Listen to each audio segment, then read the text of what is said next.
you can tell, and you can still tell when something's done AI as opposed to being on the creative end of it, just from the lack of originality and soul. It's just missing from it. So I think those projects, people working in niche markets, and the niche market that we're in, there should be a level of pride and insight on anybody using AI. They all ought to be pointed out. They should be made to declare that up front in their campaigns, that this is an AI generated product, just so Oh, people will know better. in Kickstarter, you have to. Yeah. Do you? Yeah. Good. Yeah. There's literally, it won't let you move forward unless you click a couple of buttons in there. So Yeah. Is anyone checking that though? So if they don't check the box, is someone key. flagging it later? well, I mean, it's probably another AI. Yeah. Well, the AI is not going to call out itself. So, yeah, but Marvin, did you hear the question? I did not. Tom, Marvin has strong opinions. The general question was, are we still all afraid of AI? And then more specifically, just within our space of comics, art, whatever, are you afraid AI is going to be able to take your job, for example? Where are you with the AI problem? So I hear the AI word every day, and my coworker and I drink every time we hear it, and like we work drunk continuously for the past month How are you because still standing? it comes up.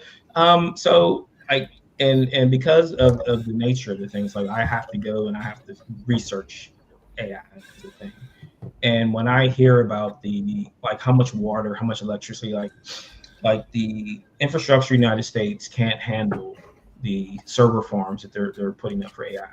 So come next summer, the more of those farms they put up, the more brownouts you're going to see. So it's just going to drain energy from everyone else. And you've seen that a bunch of the tech bros are already saying the bubbles is getting ready to burst on it, because people have invested so much money into this thing and can't get anything out of it. So there's no way you can make money from it. The only people that are making money are the people who are at both ends of the pipeline.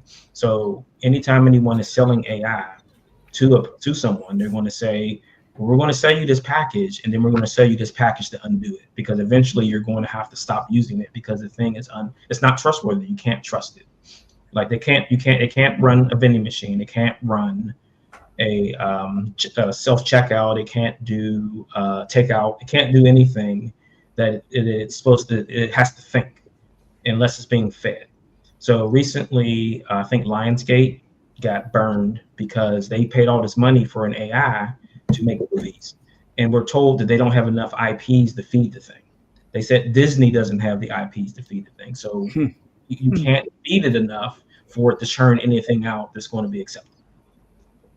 Yeah, and I think that's the thing. It's not really artificial intelligence. It's just a big probability machine. Yep. It takes information that's input into it, and then when it's asked to make a thing, it says, all right, what's the next letter that's most likely to appear in this sentence? What's the next pixel that I should put here based on probability? So it's really kind of silly when you look at the whole thing that, you know, really the only one hyping up these tools anymore are these tech bros, and they've put all their money into this, but it doesn't return anything really useful or worthwhile, because it's just, you know, it's a probability machine. It's a slot machine. You put a coin in, you hope you get out another coin in return. You hope you get out what you put into it. So I think we're still seeing a lot of blowback in, like, with people, everyday people like us who are seeing this AI stuff. We're like, this is silly. This is weird. It's off-putting. Like, we don't like it. We want stuff made by people. And I think you're seeing that even more and more as time has gone on. And it's just not catching on. And what was the stat? There was a stat in an article recently, like at least 95 to like 98% of investments put into AI don't return anything. There's no money here. Exactly. It's just like this kind of a black hole. So while this technology will always be around in some capacity, you know, I think we're going to see it less and less, and the hype is going to die down as we realize we can't really get anything out of it. And like you said, if the bubble's going to burst, then we should be turning the corner soon, Right. but not before things get more annoying in the meantime. Right. But the problem with it is that because they put so much change into it, and like I said, that they're getting money from both ends of the pipe. They'll let a bubble form, and then they'll let that one burst, and then all these companies will be out. And what will happen is that all the people they fired, they're going to have to hire back because they have to undo the damage that it's going to do. So right now, think about it like this. So you have new people coming to the job market and using AI to make a resume, and the companies are using AI to read the resumes, and it's automatically rejecting it because it says it's AI. I recognize my brother. Yeah. Well, there was one company that specifically was asking people not to use AI to generate their resumes because they were using an AI to read the resume, and because the AI was having a hard time telling them apart. Yeah, but I mean, it's one of those things. But I mean, for myself, like it's like Randy was saying, it's a tool, right? So you just have to find the space that tool can be well utilized, right? I know for myself as a comic book creator, I write my books, send them off to my artists, they return them, I letter them. Okay, that's the other thing that I do. I like word placement. I do not like to put in word balloons though. If I can get an AI to put in my word balloons, which I do all myself, I would be very, very appreciative. That's the only part I would need an AI to assist me on a comic. And it's not even an assistance. I don't need it. It would just save me time, and it would just make things a little bit easier, right? Which is in the end what we're all looking for, right? Yeah, you have to feed it though. You have to feed it that idea of what you do. Right. I would prefer to just be able to go like, look, that's a word balloon. Put it there, you son bitch. Just put it there, you know? Because that's And you think that's how you get and you think Terminator. it'd be real. You'd think it'd be real easy to get that software together to be able to do that, but as silly as it might sound, lettering's an art form. You know, that the balloon placement is incredibly important when you're doing sequential art, and you're not always going to hit that off of an AI program.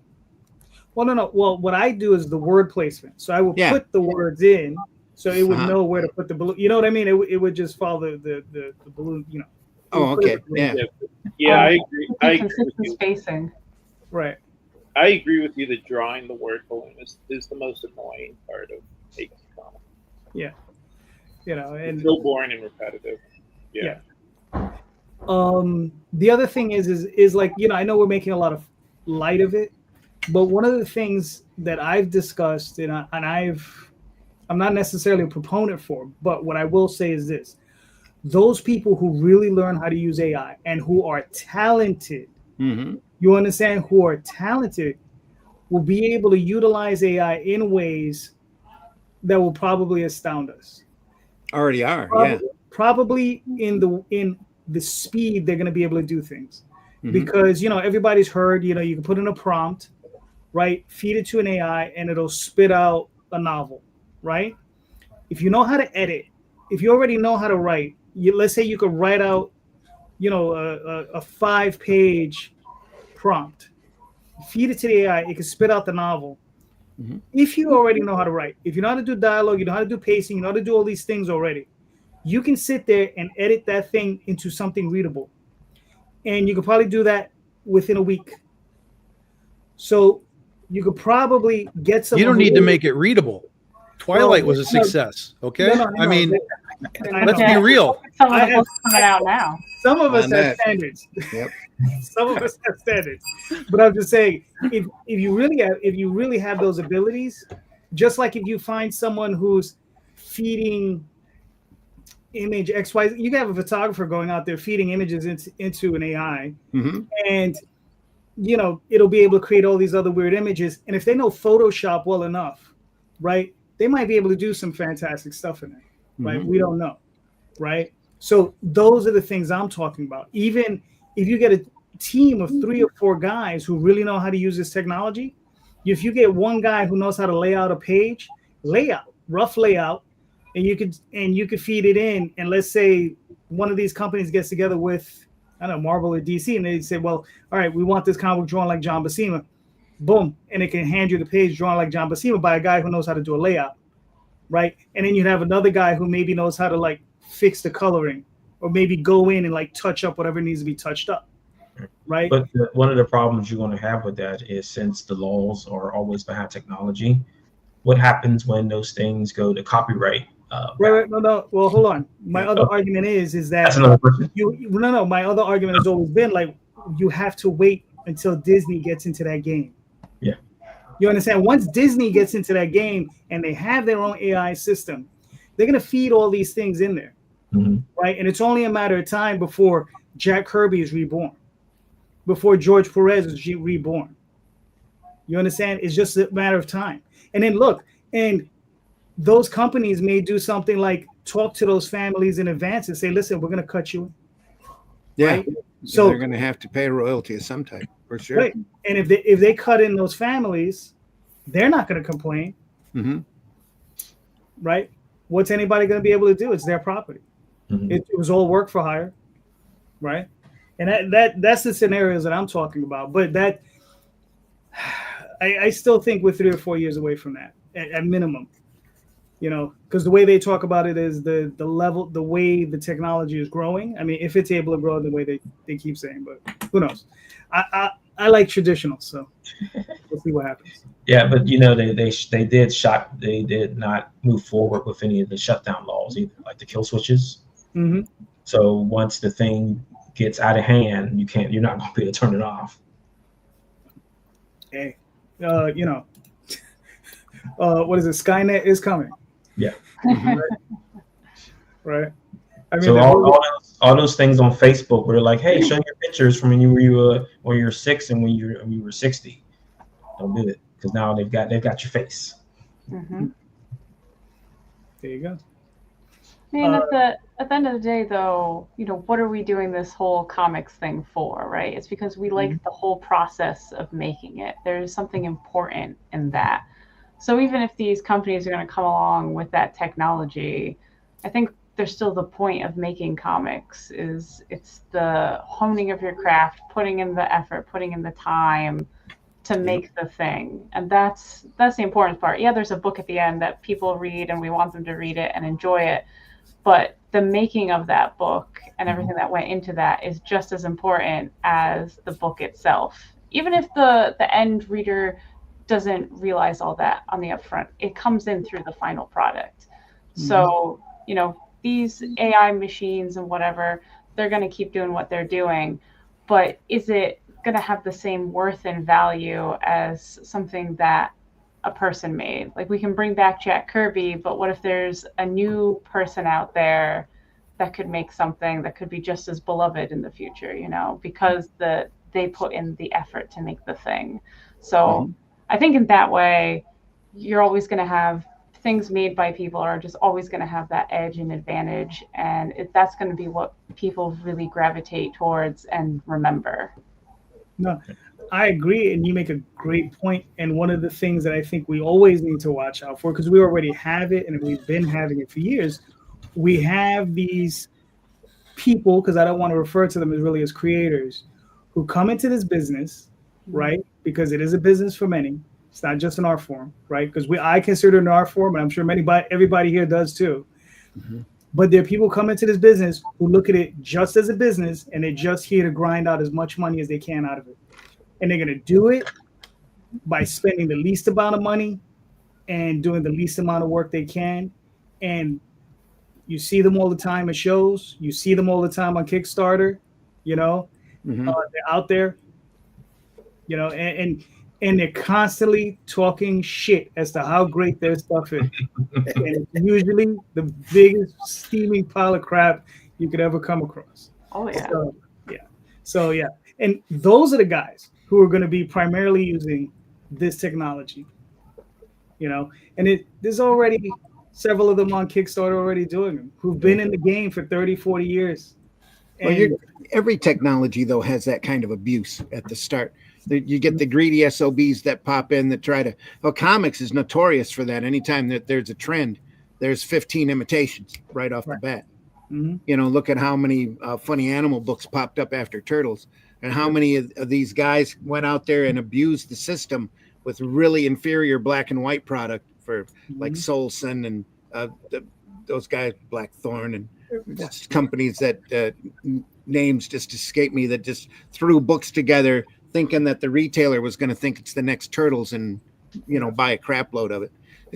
The same thing's happening with EI. You had a creator, a writer for DC that was going around trying to standardize everybody's comic scripts to make sure everybody used the exact same format. And the reason she was doing that was so that it would be easier to program her chat GBT for it into that format.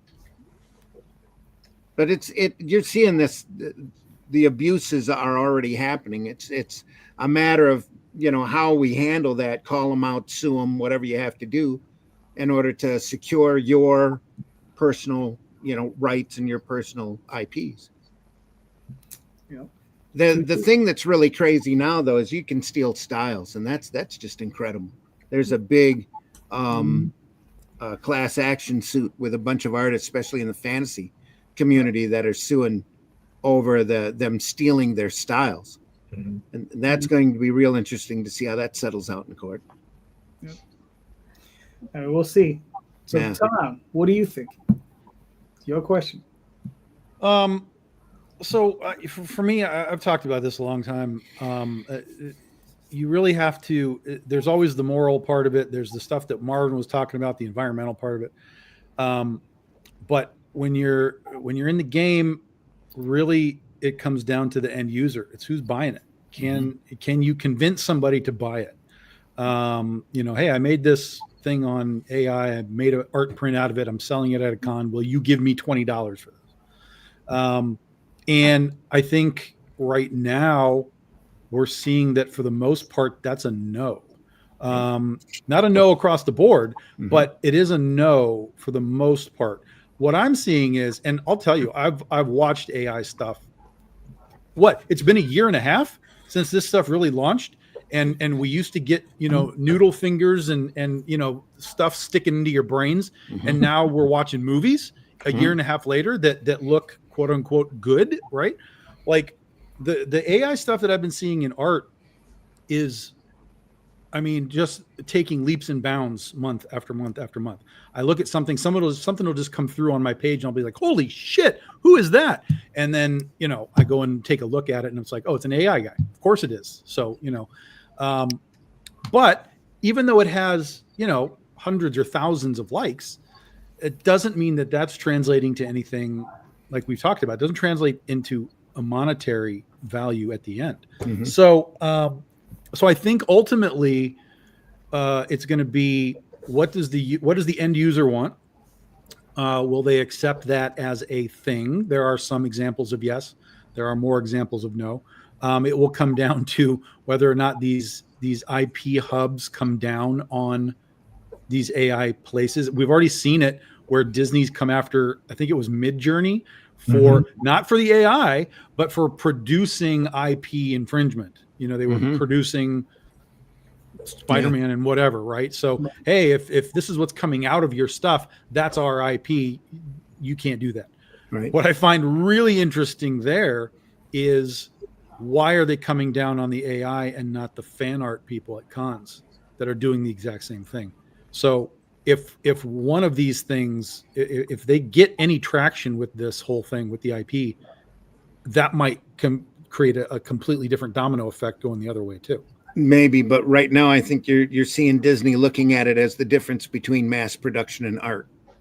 Yeah, but it's once they realize that mass production is happening in the comic book world, because I'm not talking about originals like sketch covers and stuff, one-offs and whatever. I'm talking about people who are like, here's my Batman piece. We're going to make 100 of these prints. We're going to take them to the con. We're going to do it again at 20 cons every month, every year, over and over again. Once that gets sunk into somebody's brain at Disney, that's going to collapse, because you're talking about millions upon millions of dollars year in and year out that's happening from the fan art world. And do you think they don't think it's worth sending someone to each one of these shows to look and see if it's happening? That's the thing. Or do they need someone at the show to be snitching on these I don't even think it's a snitching problem. It's there. Everybody knows. I mean, it's Right just a matter now, of whether they care. And that's it. what I'm saying. And that's what I'm saying. If they care about the AI side of it, it may be that the other side of that coin will almost maybe have to be this, because the argument will be, well, guys, we're making this AI stuff. Yes, but you don't care about any of this. Why don't you care about any of this? And that could be the domino that tips it all over. Right. Well, that would come up during discovery, and if there's a lawsuit, then they'll say, well, we discovered at con, mega con, super con, con, that X number of people were selling art prints of your characters that they didn't license from you. Why are you not going after them? That's it. That's what I'm saying. It's a domino that could really have a ripple effect. But back to the AI, I think it is, AI basically is screaming into the void right now. Anybody care? Anybody want this? Whatever it is. And we're finding out that it's a very mixed result. No matter how good it gets, it feels like whenever somebody finds out that it's an AI product of some kind, there seems to be a negative connotation to it. One of the biggest examples that's happening right now is the Wizard of Oz at the Sphere in Las Vegas, where they used AI to, for those that don't know, the Sphere is a gigantic movie theater, basically. Bubble. And they project this on the inside of this gigantic bubble. So when you play a movie, it's only this big, and they have to fill in all the rest of it. So they used AI and computer generated stuff to fill in all this stuff. And there's a lot of people that are very upset about the AI part of it. There's people that are upset about very specific aspects where they actually digitally removed Munchkin's faces and replaced it with like backers of this thing. It's really weird. Technology is scary. And but then there's other people who are just like, this is mind blowing. This is an amazing experience. Like, look at the freaking twister. It's everywhere. I'm inside of it.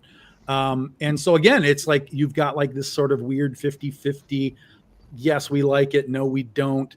And so I think at the end of the day, I think we are going to, even if AI is going to exist in one way, shape, or form forever now. But I think that, like we talked about with the social media rejection and wanting sort of the more connective tissue for people, I think that down the line, the idea that you can say this is a people-made product, not an AI product, that will have bonus value, because it'll be like, well, here's two products. I like both of them. Okay, cool. That one was made by AI.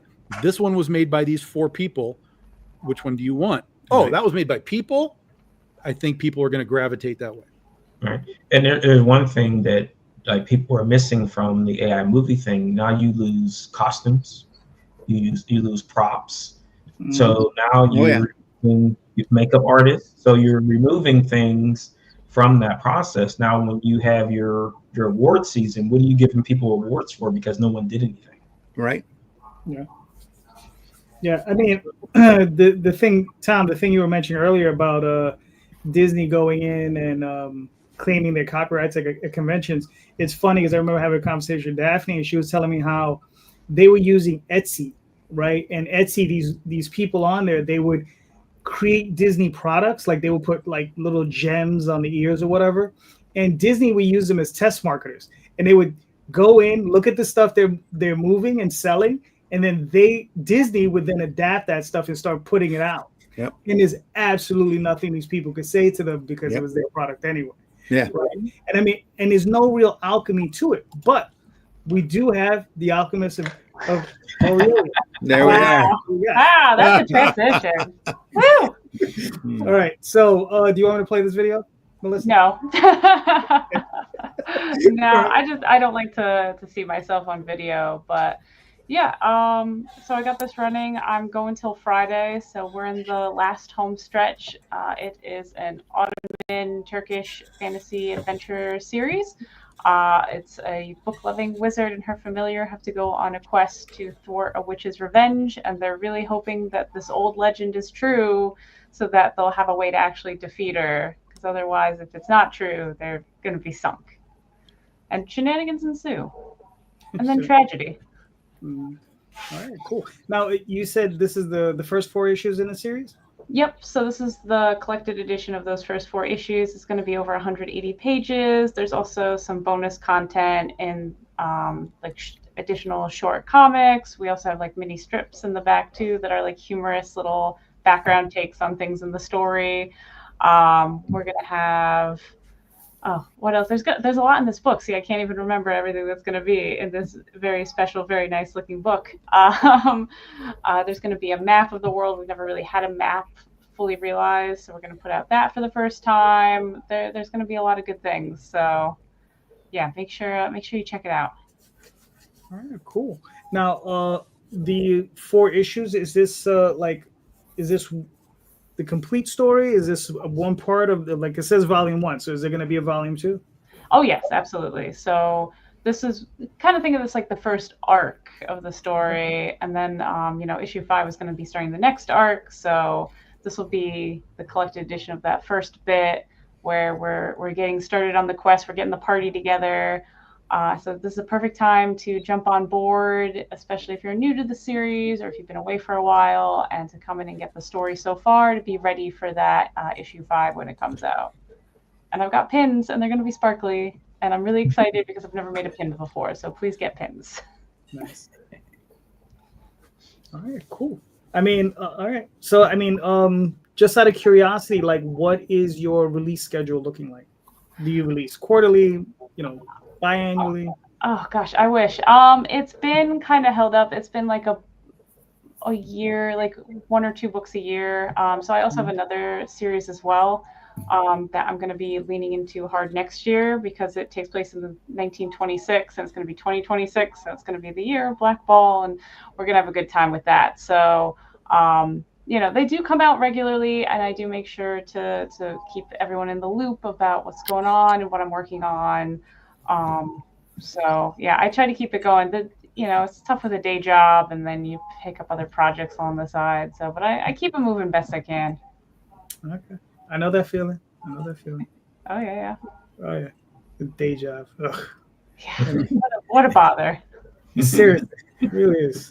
All right, so I mean, you got 5 days. You got 5 days ago. You got 69 backers. You're about 2/3 of the way there. So you got a little bit of hustle to do, but I think you can definitely make this. So everyone is so optimistic for me. I'm like, I don't know, and everyone's like, you can do it, Melissa. Keep going. I'm like, I just want to lay down and eat carbs, but okay, I'll keep going.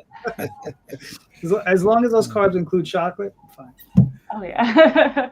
But it looks we talked about shouting into the void. I had a couple of big pledges from Germany, so I'm like, maybe we just need to shout into Germany. Maybe that's where the comic readers are. So I don't know. Maybe there's something there. Could be. I've always heard France.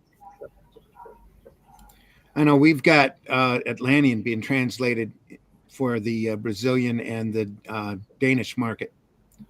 Seeing how that is going to work out. We haven't seen any definite numbers back from them yet, but they've been running campaigns for about the last 30 days or so. Wow. So through those markets, are you, is it like distribution like we have here, like do stores, or is it like they're running campaigns like we're doing here? It's both. Over in Brazil, they're running campaigns first, doing a crowdfunder, and then they're going to do a different version of it and release it for retail. And Danish, I think they're just releasing to the shops. Nice. Okay. Cool. Yeah. Cool. All right. Nice. Now we got Memoirs of the Morbid. Grant, do you want me to play this video? Yeah. All right. Greetings, ghouls and boils. I'm the Ghoul Master, a loving homage to horror anthology narrators of yesteryear. Wait, I'm an homage? Why didn't anybody tell me? You'll hear from my agent about this. But first, let's get to the heart of the matter. I'm here to tell you about the new horror anthology, Memoirs of the Morbid, on Kickstarter in time for Halloween. Memoirs of the Morbid is a black and white homage to classic horror comics from the 40s and 50s, containing 5 self-contained stories by some of the best indie comic creators out there. There's that word again. I better not find out homage is an insult. Anyways, Memoirs of the Morbid is completely done and ready to go to the printer. So don't make a grave mistake by missing it.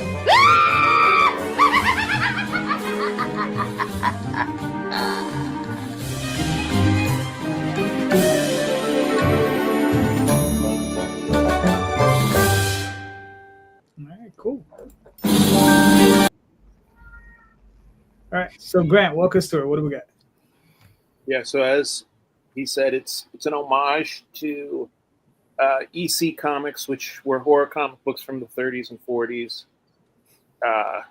And this is in the same style as that. It's 4 independent stories. And like I said, you don't have to have read previous volumes in order to understand what's going on. They're all self-contained. Okay, cool. How many pages does the issue run? About 50, a little over 50. Okay, cool. And you said there's 4, so they're just 4 short stories? There's 4 short stories, and there's a bonus section that with a sponsorship deal that we have. We were sponsored by a staffing company that provides undead employees. So, except they don't like the expression undead. They like to call them post-living. Gotcha. So if it is an AI, is it going to be the post-living that's going to be taking over all our jobs? Well, yeah. Well, that's, I don't know. I mean, there's a lot of allegorical stuff you can read into the idea of post-living employees, right? Cool. Now, so what's your history with horror and like EC comics? Like, have you been a big fan for a long time? Yeah, I mean, I think like a lot of people, I discovered it with the movies and TV shows that were based on those things. But yeah, I've always loved. I go more for like psychological horror, more than just like really gruesome horror. But yeah, I think like a lot of people, I grew up on DC comics. Okay, cool. So you got 51 backers. You're more than halfway there. You got another 29 days. So I think you're sitting comfortably. You're definitely going to make your goal. Right. So I mean, now are you? This is obviously a one shot. Are you looking to do more in the future? Yeah. So this is actually volume 3. So I've been going. I do like color coordinated as opposed to numbered, just because I don't want people to think that they have to read volume 1 in order to understand volume 2 or 3. So this is the orange volume, and I've already done the red and the blue volumes. Gotcha. Okay. Sounds good. I thought you were going the whole Roy G. Biv thing, and I was like, I said you moved ahead. You're out of order. Right. Yeah. But no, it's really cool. Nice. Now, how many of these do you put out? Do you put out one of these annually, or you do these every other year? Right now, it's been about once every 2 years. Once every 2 years. Okay, cool, very nice. I mean, listen, it looks awesome. So everybody, go out and get a copy. Thanks. Nice. All right. No more snappy intros. Here you go, Sean. Yep. So we're in pre-launch. We go live on Tuesday, so I have a couple days. I was trying to get to 150 followers, but we're in that realm, so I'm definitely happy where we're at. But Hospice is season 2. We're starting that out. Travis Gibbs started that with 6 or 7 creators for the first season. I'm the first of 6 creators to do a story that'll be a trade eventually at the end of next year is the plan. And the Scale Key is my mini series that I'm starting with Hospice, and will actually be 2 more issues after that on its own. It'll be like from the pages of Hospice kind of thing. This is my 3rd series. He's Alistair Redgrave is his name. He's a generational demon hunter. When he was a kid, his father was teaching him how the trade, and they're in hell. And one of the pages will show basically he was put in danger. Of course, you're in hell, and his dad had to throw him through the portal. His arm got chopped off at that kind of bottom to the left of that page. It's kind of small in the pre-launch, but so he lost his arm. He's all alone, and he eventually realized that as he's trying to take on demon hunters or demons on the Earth side. That eventually this scaled arm was growing back, and he controls all the demons that he has stopped and thwarted.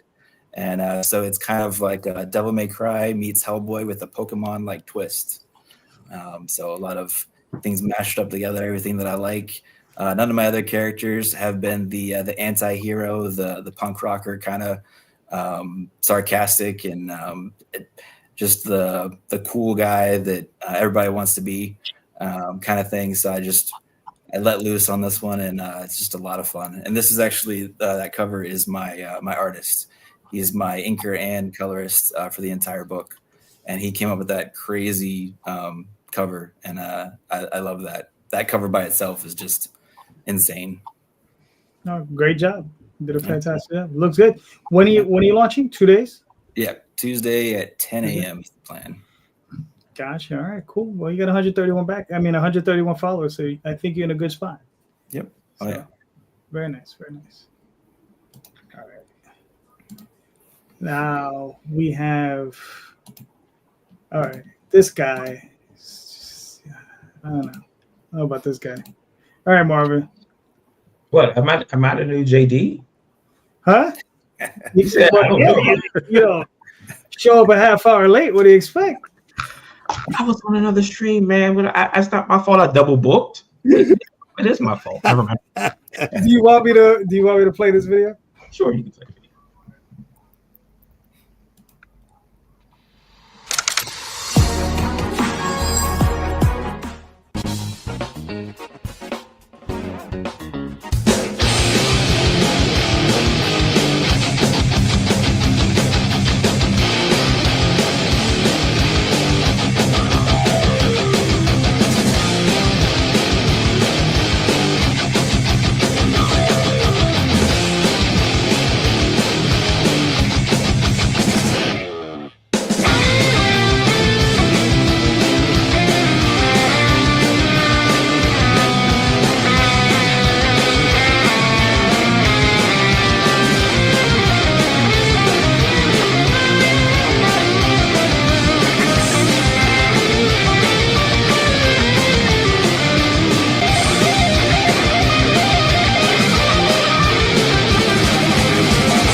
All right, cool.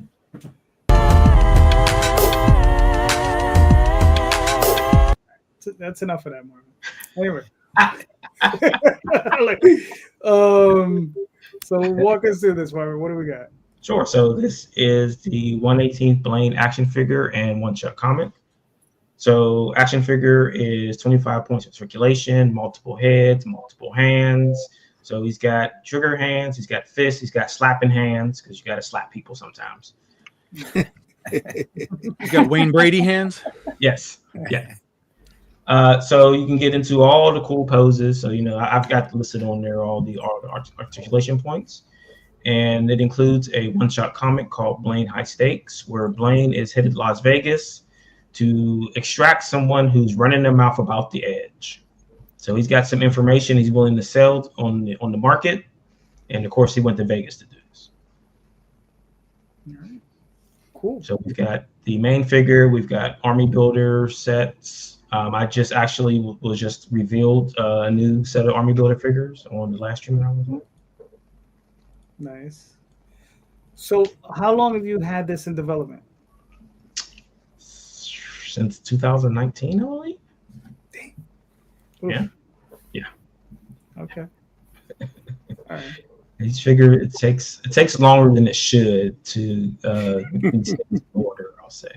So yeah, so we got Wamblems and Wham Stand on discount here. So they were just nice to give us some of those to share with the fans. So you can get Wamblems for $5. So they're any logo, and then they're magnetic, so you can stick to the front of the stand. So they're like comic stands.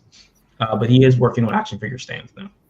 Cool. So there's our army builder figure. So you can get a set of those. Normally, they're 1 for $30. They come with 4 heads, or you can get 4 of them for $80.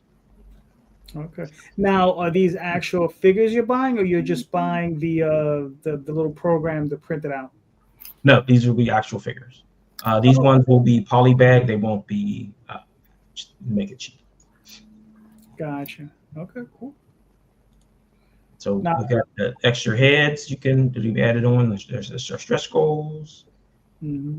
We got card set. So adding new cards to the set. That's Kyrad, who appears. He's the villain of the current story arc issue that started in issue 10. Cool. Adding suits. Adding the character Rev the Revolution. Adding the budget assassin Ryle, who's always broke for some reason.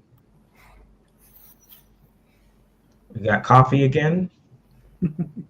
So how popular is the coffee? Coffee went really fast last time. Like I think I had like 400 bags of coffee. After Kickstarters and having a list on the website, I think I had one bag left that I kept for myself, and now it's all crunchy and hard. So yeah. So the coffee, I was actually selling the coffee at cons for people who didn't like comic books. There was a guy that came past. He said he didn't read comics. So I said, "Do you like coffee?" He goes, "Yeah." I said, "I've got bags of coffee." We got coffee. We got poker chips. We got all kind of goodies in this. Nice. So I mean, how did the toy come about? Like, what was the process? So I've known the guys from Loose Collector since like the 2010s when they were just doing custom figures, and they did do some custom figures for me back then. So they did do a Blaine custom figure a long time ago. Cool. So then when they started, I think in 2019 is when they started like producing their own figures. So I think it was Lady Death they did first. So I contacted them and say, "Hey, I want to do a 1/18 scale," and they really didn't want to do 1/18. They wanted to do 1/12, but I kind of talked them into it. So I believe I will be the only 1/18 customer with them. Now, for those of us who have no idea what that geek language means, what exactly is the 1/18 versus a 1/12 in like actual inches? Oh, so 1/18 is 3 1/4 inches, almost 4 inches. So if you think of G.I. Joe from the 80s, 90s, early 2000s, and 1/12 is the current 6-inch figures. Mm-hmm. So Star Wars Black, G.I. Joe Classifieds, Marvel Legends. Critter. I was going to say Critter. I was getting there. Critter, who was another character that was done by Loose Collector. And then my next question is, why has Tom not done other action figures after he did Critters? Oh, I can tell you, but All right, cool. Well, I mean, you still got 23 days to go. You've passed the halfway point, so that's good. I mean, you got your hustle to put on, but I think you got enough hustle to get it done. So it's going to be an uphill battle, but I mean, listen, I got more streams to do. That's true. But very nice. It looks good. I mean, the toy looks awesome. So that's gonna be a cool figure to have. Very nice. All right, cool. I'm gonna pull this up real quick. This is my next campaign. This is Fallen Gods for the Oswald Chronicles. It's a trade paperback. I believe this was gonna be 160 pages. This one's full color. This was actually the very first comic book I did with Jade Gonzalez. So this was very early on. This was 14 years ago at this point. So yeah. So it's Oswald. He encounters an elf sorcerer who takes over the power of a god, and this god was literally within this fairy realm, placing the sun in the sky every day, and he steals that ability from this god. And Oswald's there, and they're asking him to try to like fix this for him. So that's the story.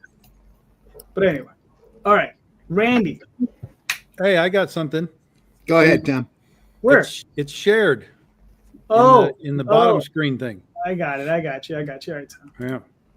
There you go. So we're going to be launching our BD 15 anthology on Saturday, but we also have what we have named the BD Index, which is the who's who of all our characters. So we're going to be doing it just like Marvel did it, just A through Z. So the first issue is a 9-volt through Critter. It's going to be 32 different characters by 32 different artists. We didn't let anybody double up. I wanted to give a ton of artists an opportunity to do this. This is what the book is going to look like with a bunch of our characters. Nice. And again, 32 different artists, a whole bunch of colorists. I designed and wrote all this nonsense out. Some of these guys have started working on this like in 2020. We just had so much to do, and I had so much going on that I just never could really focus it and get it done. But since this is our 15-year anniversary, I was like, we have to get this done now. Issue 1 is done. And it includes the first appearance of the new outfit for Critter that got teased in Critter number 25 that is out now. But this will be the first official full appearance of her new costume. So there we go. That'll be Saturday the 11th. Is issue 25 coming through Massive? In a few years, yeah. They're only at issue like 10 right now. And they do that every 2 months. So it's going to be a minute before we get to issue 25. So if you need a 25, if that's the only one you need, Marvin, we can get you squared away. Okay. But yeah, Critter is back in stores now. It's through Filbo, it's through Massive Indies. Antarctic Press, of course, is producing the Critter book. So they just took the information for, I believe it was Critter 10. They're also reprinting our, in fact, the first one was Cricket. They're reprinting our one-shots that we did to kind of expand the Critterverse within AP. So there's Cricket, there's Rookie, there's Electric Youth, and there's Slipstream. Those are all one-shots. So Critter has been coming out every other month, and now in the gap months, we're going to put these one-shots. So we're actually going to have 8 straight months of the Critterverse through AP starting whenever it is. I think like in January is when Critter like 9 comes out, something like that. And then it'll alternate for 8 months, all Critter stuff. So that'll be super cool. But this is Critter 25. This is way ahead of the AP folks. But if you need to catch up, we can get you caught up. It's all on the website.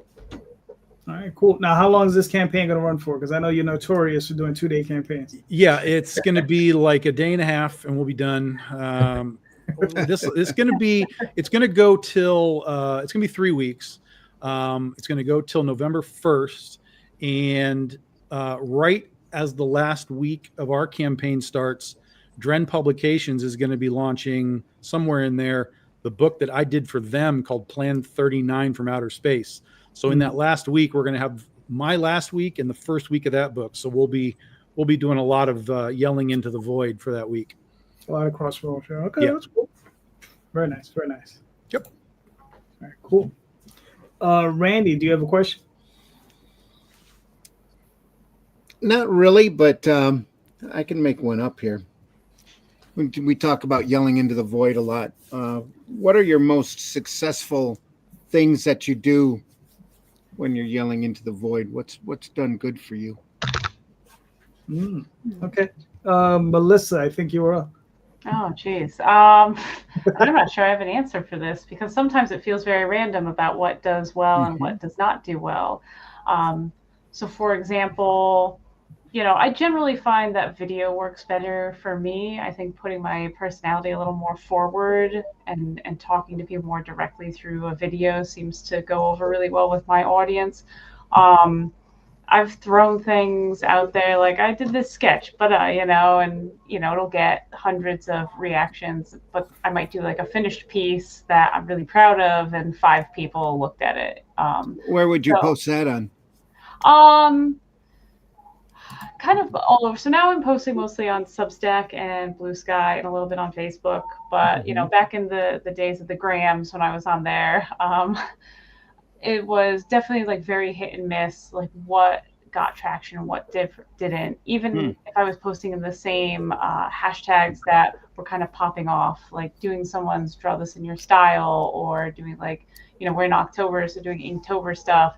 And sometimes it would take off and sometimes it wouldn't. So I don't know. At the end of the day, it seems kind of meaningless to try to chase the trend. I think for me, I'm just going to do what I like to do, and just put out the stuff I want to make. And if people react to it well, then that's great.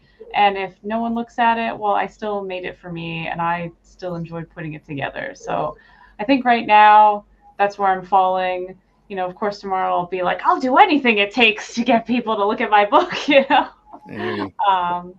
But yeah, because you have to like doing it too. I think we run into a lot of burnout when we as creators are trying to do the things that we think we're supposed to do, but are making us miserable. So, you know, if you hate being on a certain platform, if it's Facebook or Twitter or whatever, you know, maybe you don't have to be there anymore if it's making you miserable and not serving you well anymore. So, you know, especially at this point in where the internet is and where creativity is and where marketing is, I think at the end of the day, you just have to do the stuff that's clicking for you, and then, you know, people will see that, and hopefully that helps you take off. All right, cool. Marvin? I'm just going to start arguments from now on social media. Hey, that's my shtick. I'll argue with you right now. We did that last time. No, Oh, yeah. I mean, I feel like that. I mean, if you're not going to start an argument, which I think it helps the algorithm to notice that you're there, is things that are interactive. So if you can get people interacting with something, or if they're sharing their stuff on your posts, and that's how you probably going to get much. But starting an argument seems to be the easiest way to get noticed on social media now. So JD and Grant, I will be starting arguments with you guys this coming week. Sorry. That's Nice. fine. I mean, as long as you can accept your loss, it's okay. Well, I don't care if I win or lose, as long as people are looking at the posts. Gotcha. Okay, that's fair. That's fair. A good argument rises all ships, right? Yeah, there you go. Sure. Sean, what are your thoughts? Yeah, so I mean, of course, I'm everywhere I can possibly think of. I'm on Twitter, Instagram, Facebook. I'm on Reddit, and everything. And really, the thing that I've seen the most return on, I know I've gotten some backers from it, just because they've told me they found me on there, is Reddit. Just trying to do anything weird, anything different. There's like 4 or 5 places that I post in Reddit, and I'm putting the same thing I'm putting out pretty much everywhere else. And I'm actually having conversations with guys, chatting with guys, and they're saying, you know, how they like it or what they don't like about it, or like, especially with hospice, I've had a lot of people come back and saying, oh, I saw season 1, or I got season 1. That's awesome. They're coming back with it, and I'm having conversations about that. And I think I've seen the most from Reddit, though, honestly. Just it's a weird place to go sometimes for trying to put social media stuff out there with comics, but there are guys that want to talk more, it seems like, on there versus the Facebook groups or on X, things like that. So I've seen more TikTok views, but I don't think anything has really come from those TikTok views. They'll like it, they see it, they're scrolling past it, whatever, but they're not actually going to the Kickstarter page and clicking it or anything. So what are the kinds of, are you going to like comic specific communities on Reddit, or like things that are tangentially related to the things you're writing, like particular horror boards or something like that? So I should branch out to the just specific like type of thing, but it's all comic stuff. So like there's comic collab, there's indie comic books, there's indie comics, comic book art, comics in general, and sometimes like comics, the number 1 Reddit page, there's like 1,000 people that'll see it, but nobody comments on that one because they don't want to see that. They want to see Marvel DC, but I'm still putting it there just because you never know. So yeah. Gotcha. Yeah, that's cool. Grant, what are your thoughts? Yeah, I guess I haven't tried Reddit. That sounds interesting. Thanks for the advice. As far as where I get the most traction is probably from my newsletter. Just because, I mean, I know that there are spam filters on people's emails, but it feels like it's easier to get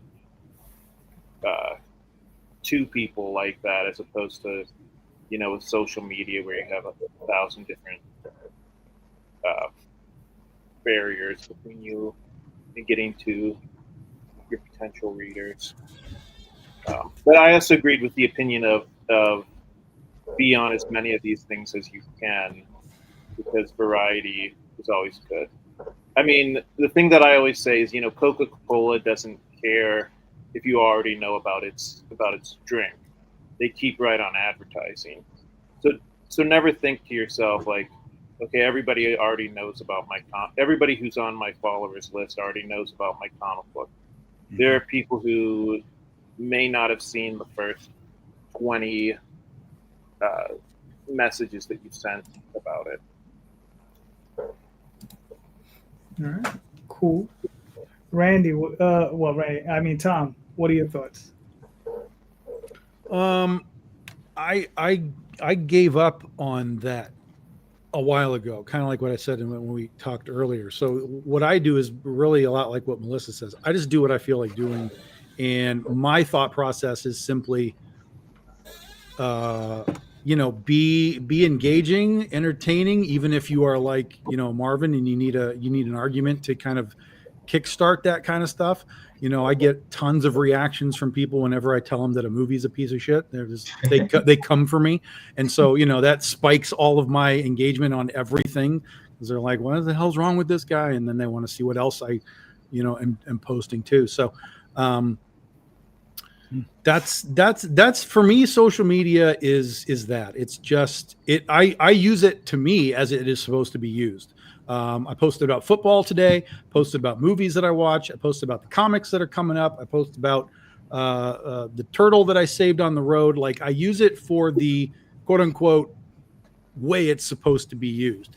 And, people are either going to kind of track in on that or they're not, either way. The thing with being on all the platforms is that you have to understand that all the platforms work completely differently from each other. Facebook to Instagram to Twitter to TikTok, it all requires different posting. So if you're just like, I'm going to post Facebook and put it all on the other places, it's not going to work. I'm not saying it's not going to work at all, but there's a reason why each of these things is its own infrastructure and its own community. Same with Reddit. Like, if you go to Reddit is like a very, very specific community of all things, but every time you go into Reddit, it is its own, environment. So you have to know how it works and what to expect, how to use it. But yeah, for me, it's just I just go on so I can tell Marvin that Darkman's terrible. That's everything I need to do for Facebook. Did you even watch it? I watched the first one. Yeah. Oh, okay. Yeah. Before we were supposed to talk about it. Yeah, I know, but now it's too long ago and I don't remember it. So. But yeah, no, I don't really try and chase, like, I don't do a lot of memes. Like, a lot of people are big into the memes, right? They try and tie their stuff into memes. And I think there's some value to that if you're legitimately good at it, if you were legitimately sort of understand why that meme really actually connects to what you're doing. But there's too many people that are just making like Schwarzenegger things that say, get to my Kickstarter. Like, nobody cares. That's moronic, right? But if you've got something that ties into a particular meme, a genre or whatever, then there's probably some value that you can get, creative with. But I don't really do a whole lot of that either. So it's just kind of whatever I feel like doing at any given time. I don't know that there's ever been something that I could point to say, well, that worked really well. Other than, and this has nothing to do with what you're talking about. It is, I guess, a little bit streaming into the void. We have done times at Comic-Cons where we've done panels, like Big Dog Ink panels. And we would basically go in and say, okay, when we're done, everybody come back with us to the table and we'll give you a free comic or whatever. So we'd get 20 or 30 people to wander back from the thing, not because necessarily they were fully engaged with us, but who doesn't want a free comic, right? So, so at minimum, even if they didn't buy anything at the table when they came back, they at least took it home, and then, they hopefully would read it. There's all of our website and stuff on the inside, and who knows where it can go from there. But again, that's that direct contact, right? It's really hard to just be lost in the hundreds of millions of people on social media. But when you go to a Comic-Con and there's just two people wandering by your booth, that's that direct connection. Hey, you're wearing a Godzilla shirt. Guess what? I've got a kaiju book. Check this thing out. That's that easy one-on-one sort of grab. Mm-hmm. All right, cool. I'll tell you about the last 2 campaigns I did. The thing that was probably the most effective for me was my Substack. The way I tend to write my posts is I tend to write them and then somehow link them to my campaigns. So I write them, and then there's something in there where I tell some weird story about whatever it is I'm working on that campaign. And that, for some reason, got me some more engagement. I made a few more bucks on both campaigns that I normally make. So I thought, I was like, okay, that's interesting. But, you know, I mean, is it like phenomenal? No, but it was a few more bucks. So I'll take it. So that's what worked for me. For these last 2 campaigns, we'll see how it works on the next 2. So it's a work in progress. Randy, what are your thoughts? Well, I've kind of been sitting back on the whole marketing thing and just looking to see what everybody else is doing. I've done Facebook for years, but it's mostly goofy memes, and you know, I haven't been trying to stir any pots. Put it that way, though I've been tempted too many times. You know, you get that post already written up, and then you go, no, I don't think I'm gonna. You just remove it. What's the sense of even putting it out there? It's just going to attract too much vinegar, you know, that kind of thing. I do that a lot, probably too much. But yeah, I'm really interested in everybody else. I know for the Atlantean, we do the newsletter, russleach.com. You can sign over there. Russ is really good about newsletters that are information based, that aren't bombarding people every couple of weeks or so. He might send a newsletter out once a month when he's in the middle of finishing up one of the books, just to let folks know where the campaigns are at, what's going on. That seems to really work good for us. And then we saturate the boards. And with the work, the book, the Atlantean book that we do, it's easy because it's like with the Oz book that Tom does. There is a niche market out there that's not necessarily comics that's interested in your work. So if you can tap into that, you can catch some extra money from that direction. But I know that there's a lot of real loyal Oz fans out there that just pick up whatever they can find on it. Same thing with the Robert E. Howard material. We were told even though we didn't make an appearance on Howard Days down there at Cross Plains in Texas, the book was there. And the book was talked about quite a bit, which was really cool to hear, and received real nicely, which is really, really good to hear. So I've spent the last year kind of overthinking the writing end of this, and really proud of what we've done with that book. So other than that, it's just keep chugging on, and like what Melissa said, do what you like doing, and see if anybody sees it. But yeah, I got to get out there under a few more platforms and be a little bit more visible. Maybe start some arguments. I don't know. We'll see. Tom is always here. He's always willing to argue. Yeah. Okay. All right. So here we go. Here's a question for you guys. What is a major task you're looking to accomplish before the end of this year? In Indy Comics, obviously. I don't need to hear about you repairing your garage. It's been my whole summer. It seems like the whole house is in turmoil. Living room gets painted and it screws up the computer. But anyway, one thing after the next. It's just been a wacky summer. Marvin, you're up. I think that one of our goals is probably to try to tap back into distribution again, I guess.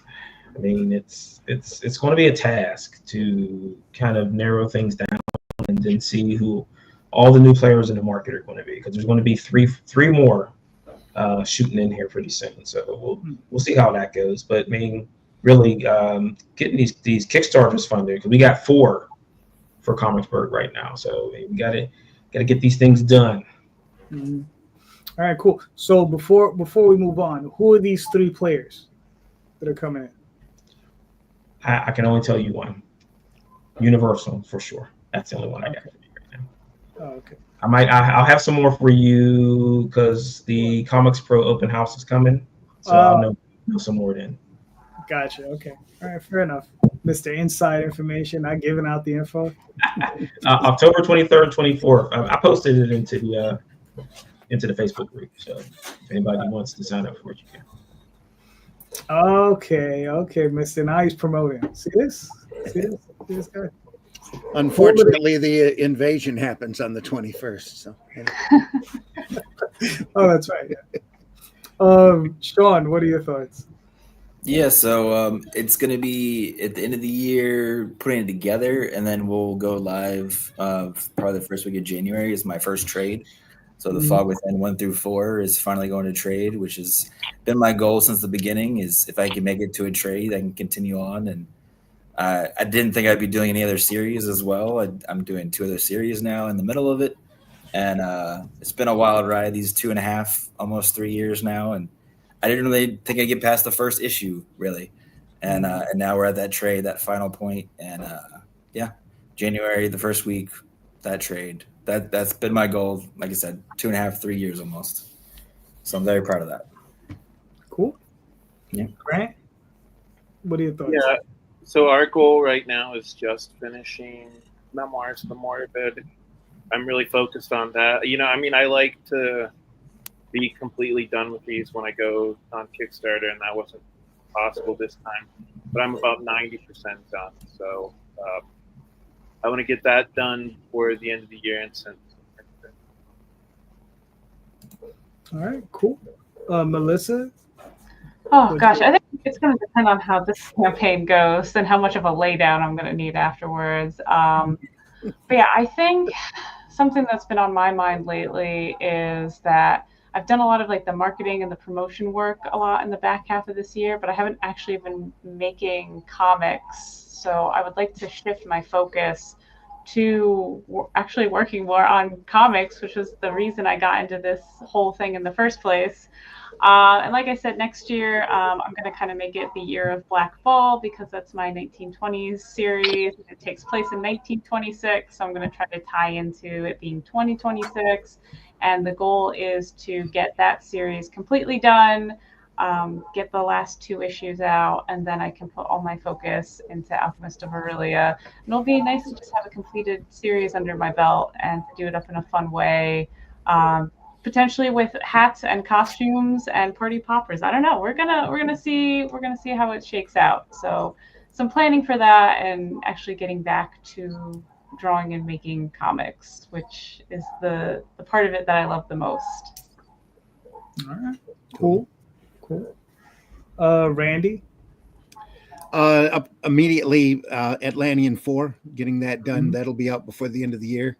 It's got couple new characters to introduce and a lot of fun to have on that. Then after that, the Anniverse collection is still next up on the plate. I've got a large t-shirt box filled with old fan art from up to 40 years ago with Anniverse characters in it. Susan's already finished a story for of the Varsel's Vixens, and I think she's got a cover painted by now. I haven't talked to her in a couple weeks, but she should have that cover painted. We're looking at doing a 3-volume set at this point. The Anniverse stories in the first one, the Varsel's Vixen stories that Sue did in the second one, and then a collection of fan art and scripts and all the little scraps from 40 years of doing and getting, this close this many time and getting Anniverse and its characters out there in front of people. So it's going to be a nice volume. The third book's going to have a celebrity artist on it that we're really looking forward to having volunteered to do a cover for us. So real happy about that. Ought to be a nice pull. It ought to be an interesting campaign. So then, more monkey business. After that. Nice. That's it. Have you been working on it? Have I? I've been doing a lot more research. I'm looking at stretching it out and maybe on the Spank the Monkey on the comic market, maybe even changing the format of the book. Okay. To what? Like digest or? Yeah, to a digest size. Okay. Might be more fun that way. I'm looking at. I'm a big nut for different formats anyway. Mhm. So the more odd, the better, and the easier to carry and look at, and the more fun it is. I've always wanted to do a paperback, the old size paperbacks. Yeah. Those aren't cheap to print anymore. So No. Yeah. unless you're doing mass volumes of it. So Mhm. we'll figure something out. There's all sorts of. We're tied in with Critical Blast, and they're tied in with Ingram, I believe, or whoever they get their printing from. They have a wide variety of different formats. That's why we really like doing the A4 album format for the Atlantean, because Russ is really a huge fan of Savage Sword of Conan. So anything that's the closest that we can get to that kind of product without going into mass printings and doing a newsprint magazine that's saddle stitched. So having fun. All right. Cool. They said, yeah. Hopefully, we're looking at.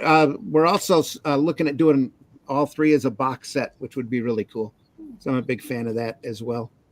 And there's so many stories that have been out there, and I got fan art from, like I said, 40 years worth of fan art out there that we can definitely fill a big volume of it with it, and even have the pictures 2 or 3 to a page at this point.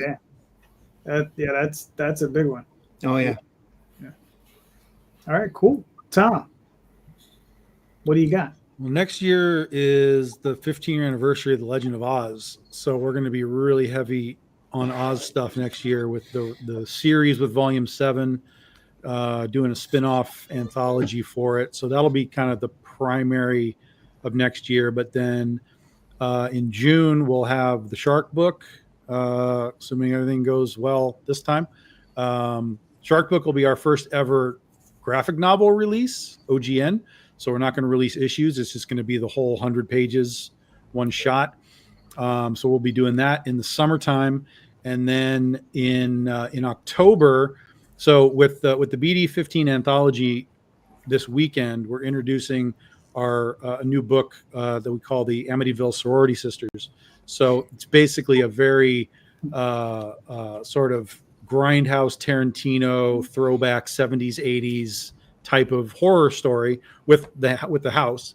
That'll be a 10-page introduction in this week's or this month's book, but then next year we're going to be doing the full book, and we're going to be doing it in like the what do you call that stuff, the distillery, like magazine size thing. Oh, yeah. So it'll be kind of like a square and like 40 pages. Yeah. So that'll be what we're going to do next year with that, to kind of see, again, just like Randy was saying, do some different formats, do some different things that, when you put them on the table, you get some visual variation, and then just kind of see how the fans react to it. And we can take that from there. And then in 27, we're going really big on the Critterverse. We're working on all of that right now. We're bringing Critter back again, Volume 7, as well as spin-offs done by Lori Calcaterra, Pat Shan, CB Zane, and some other folks, so that we can really have like a full Critterverse, run through the entire 2027, and really kind of put a hard focus on that. Yeah. All right, cool. For myself, it's one of these things where it's like, when Diamond went kablooey, so did a lot of my plans. Mm-hmm. So it's trying to figure out, kind of similar to what Marvin's going through, which route I'm going to be taking in that direction, right? So I want to put out Oswald in color finally, and just seeing how I'm going to get into that direct market, whether it be, through whatever various sources or however I got to do it. But it's one of those things, just finding out where the numbers are at, is it viable, right? Yeah, and that's my big thing, Oh, but also, well, that's for next year. But in the next 3 months, it's getting all these campaigns out, because I got 2 that I'm fulfilling this week, hopefully, and then I'll be launching 2 more probably in the next 2 to 3 weeks, and then hopefully 1 more towards the end of the year, if not 2 more, because the train never stops. You know, so yeah. Tom, you got a question? Nope. What the hell? I've told you, man. I've got all the answers you need, but All right. Well, you know what? I got a softball one. I've asked this question before. Who is your favorite indie comic book cover artist? Right. So, if you really want to preface it, who's the indie comic cover artist that you'd want to do a book, do a cover for your book that maybe you haven't worked with? So you can try that. Well, I think we're up to Sean. Oh man. What is his name? Hold on. I was about to look it up. Patrick, is it Burmeyer? I've never actually said his last name out loud. Granite State Punk's artist, which I've talked to him before. And he might be doing one for The Fog Within coming up next year, maybe. But yeah, that's the art style. It's different than what you normally see out there. So yeah, that's who I haven't talked to yet, or had to do a cover yet. Cool.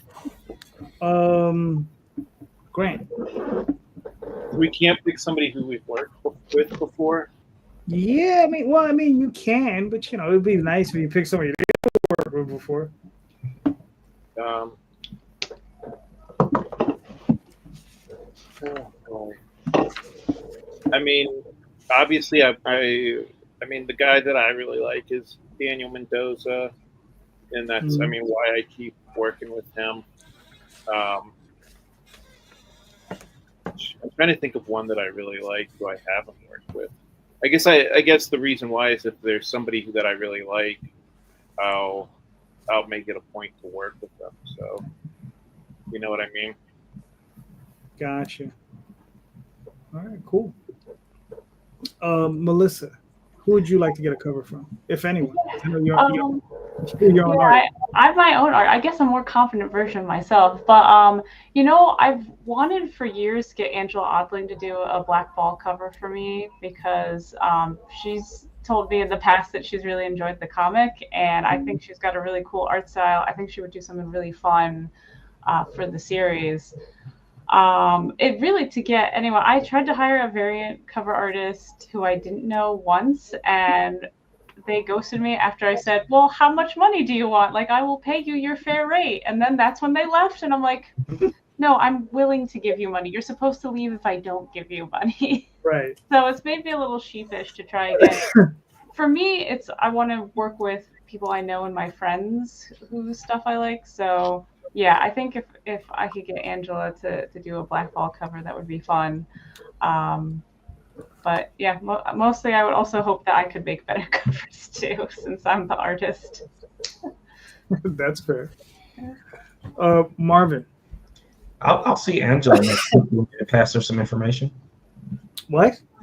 I say I'll be at a con next week with Angela. Do you want me to pass her some information?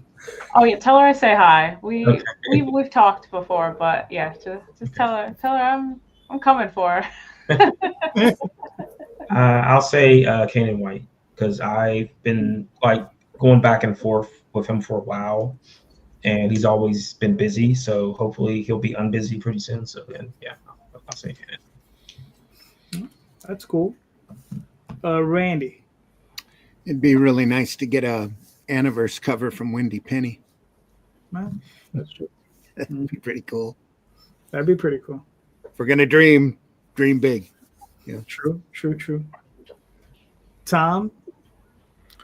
I've worked with so many indie guys, and I've been pretty good finding my own too. Dan Mendoza, Bill McKay, Mike Crome, Eric Basildua. I've worked with Ryan Otley. So there's a lot of guys that I've worked with. Brian Moroglio is one of the guys that I've wanted to get from, and I finally got that. He's going to be on our Penny for Your Soul campaign that'll be coming soon. Joyce Chin just did us a cover. There's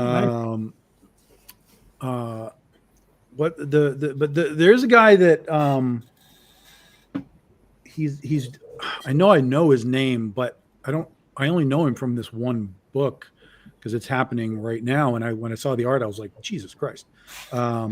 It's the Spawn book, The Curse of Shirley Johnson, Jonathan Glapion, who I'm sure has done Marvel and DC stuff, but I'm just not aware of it. But when I looked at the art on that, I was just like, this is mind-blowingly unbelievable. And it's probably why the book is a bi-monthly book. Like automatically, they're like, this is a 2-month book, guys. It's going to take us a minute to make this thing. Because that stuff is just incredible. But a lot of the guys that I look at now, I'm looking at people that are sort of in that higher level. Like, I want to get, I'd love to get Jorge Jimenez to do something. I'd love to get, obviously, Art Adams. I'd love to get to do something. So I'm kind of at a point where I'm reaching for the stars, like Randy was talking about. It's like I'm kind of like, okay, if we're gonna do this like critter thing, like this is, I have 2 years, year and a half. If we're gonna do this critter thing and we're gonna do like a real superhero universe, I want to like have the greats, modern and past, represented in this stuff. Like I don't want to just be out here doing, all the typical sort of like, pinup covers and stuff. Like I want power artists to be doing the book if I can, covers for sure. And so I literally have a list right here. It's a very tiny list, but it's double-sided of like, I don't know, probably 60 dudes that I'm like, I need to talk to all of them so that we're ready for 2027. So. Gotcha. All right, cool. My list is, I got 3 or 4 people. I'd have to look up a couple of names, but there's been one guy that I've been wanting to always get to do an Oswald cover, but I'm just like, parting with the cash is kind of the hard part, right?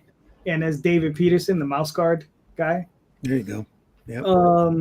Great artist. He's touchable, which is cool. But parting with the cash is the part that I'm like, okay, that's the part I'm wrestling with. Yeah. Another artist is Juanjo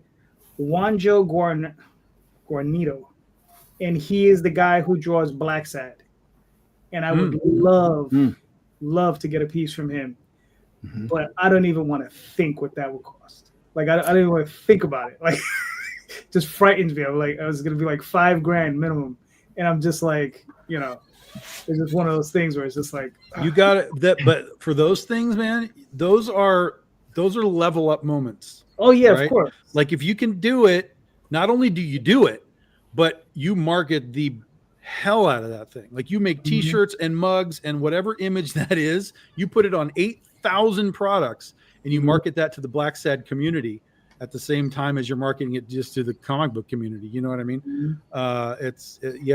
And forever you're now attached to that artist that you can say, I work with this guy. I work with this guy. I can say I work with J. Scott Campbell. I can say I work with Ryan Otley. Like there's a value to that, even if not directly to your audience, to you as your resume as you start to go through that glass ceiling. Mm-hmm. Not just that, but it's worth your time to make the connection with the artist. You never know what he's going to charge or what they'll do for you, or he or she, or the talent will do. That is true. I have one friend. That Anniverse cover for the collection came to me out of the blue.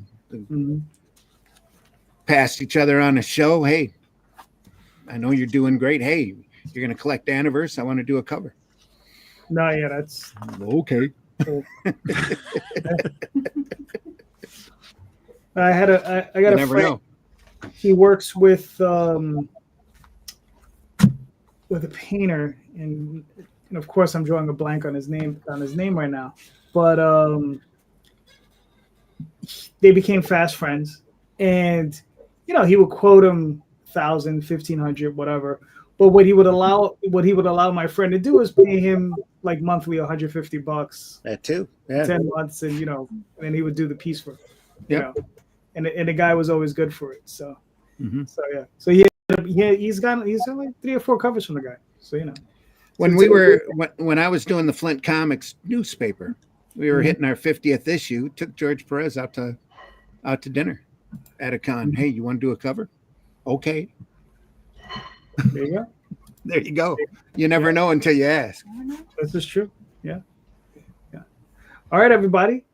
Great job. We made it to hour 2. Thank you so much. You're all fantastic. And let's start with, the last man in, Marvin. Where can we find you and your work, sir? Hit me up on comicsburg.com and theedgecomic.com. You will see all the socials from there. All right, cool. Sean? So I'm everywhere that you can think of social-wise under SeanWood_writer. I'm also on Substack. Still newer on there, but on Substack too. And then Hospice, The Scaled Key will be live in 2 days. Nice. Grant? I am also on comicsburg.com, and I'm on most of the social medias, pretty much all of them except for Twitter, because screw that. And I have a pretty distinct name, Grant Lankard. If you search Grant Lankard, I'm pretty sure I'm the only one. All right, cool. Melissa? Yeah, alchemistcomic.melissajmassey.com is the link to my Kickstarter, which is running till Friday the 10th. So make sure you jump on that if you're interested. But for the rest of the time, you can find me on Substack and Blue Sky and Facebook, Melissa J. Massey. I'm mostly on Substack. I post something every week, so come on down and join in the fun. All right, cool. Randy? The Atlantean 3 campaign is over. 1 and 2, though, are available at Barnes & Noble, Amazon, criticalblast.com. We run our campaigns through fundmycomic.com, and we'll have the campaign for 4 over there within the next month or so. Plus, I do a podcast twice a week with the Indy Comics Network, where we just look at old comics and talk about stuff. Bunch of old farts talking comics, looking at great old comics. On Fridays, we're looking through on Fridays, we're looking through the Monster Bus right now, which is the old Jack Kirby kaiju monster stories. But it's a great collection of great short stories there, all sorts of weird, large monsters. And then on Sunday, we're going through the Haunt of Fear, the classic EC series that everybody knows, that really started the horror market pretty much for comics. Is right there, collected in hardback, shot in black, beautiful black and white. The Russ Cockrum reprints is what we're looking at, and it's just some phenomenal art by the best talent that they could find at the time, in the times, and it's just a great series to go through. That Sunday Funnies 9 a.m. on Sundays Eastern Time, and Comics by Night. We do it Fridays at 5 a.m. because we catch the guys in the UK that pop in and talk with us, Russ Leach and Glenn Fleming, at 5 a.m. on Fridays, Comics by Night. So if you can stop by, we're archived in Indie Comics Network, the Randy Zim YouTube channel, and the Comic Book Black Belt YouTube channel. So, and the majority of our hits are after we've recorded anyway, because we record at such odd times. But we've looked through some great old comics in the past, and just there's so much great stuff out there to look through that we'll never stop doing it. We're going to stop doing it when we can't do it anymore. So it's just a lot of fun to do. Cool. Tom?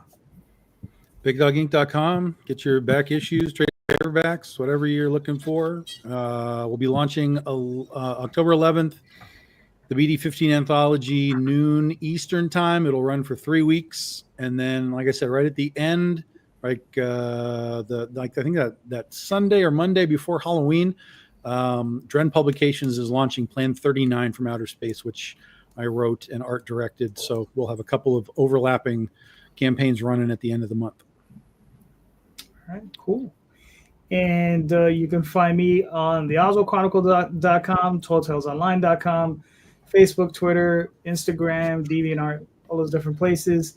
Most Sunday nights here, at 7:30 p.m. But next weekend, I'm taking a break.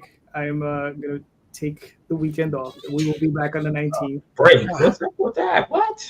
Yeah, you can pre-record these shows if you need to, Yeah, I know, but I don't need to. So, yes. So thank you, everyone, for being here. And please check out the show notes, because in those show notes is everybody's links. So go check out those links. Click on those books. All these creators are doing fantastic work. They're all doing great books. So please click on those links. Pick up some books. And just remember, read more indie comics, especially ours. Have a great night, everyone. Thank you. Take care. Bye. Bye bye.